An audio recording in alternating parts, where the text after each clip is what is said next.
નમસ્કાર મિત્રો, થોડા દિવસ પહેલા એક દુકાનમાં બાળકો માટે રમકડા લેવા ગયો હતો.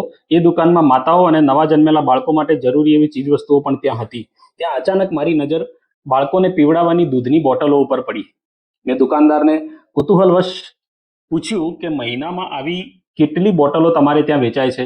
તો એનો જવાબ સાંભળીને હું બિલકુલ આશ્ચર્યચકિત થઈ ગયો હતો. એ એક જ દુકાન કે જે બહુ મોટી પણ ન હતી અને નાની પણ ન હતી, એને ત્યાં મહિને આશરે 80 થી 90 દૂધની બોટલો વેચાતી હતી. અને એવી તો લગભગ 20 થી 25 દુકાનો અમારા ગામમાં એટલે કે પાલનપુરમાં છે.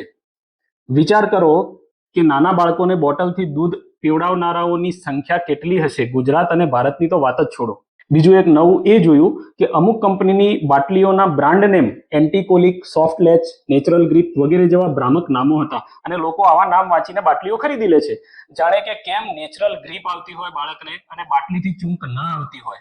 મને એક વાત નથી સમજાતી કે ગવર્મેન્ટની વેબસાઇટ પર બોટલ ફીડિંગનું કોઈ જ રિકમેન્ડેશન નથી, ના કોઈ પીડિયાટ્રિશિયન એની ફેવર કરે છે. ઉલટું તો અમે એનો વિરોધ કરીએ છીએ. તો ગવર્મેન્ટ આવી બાટલીઓ કે જેનાથી બાળકને પારાવાર નુકસાન થાય છે, એ બાટલીઓ બનાવતી કંપની ઉપર કેમ કોઈ એક્શન લેતી નથી?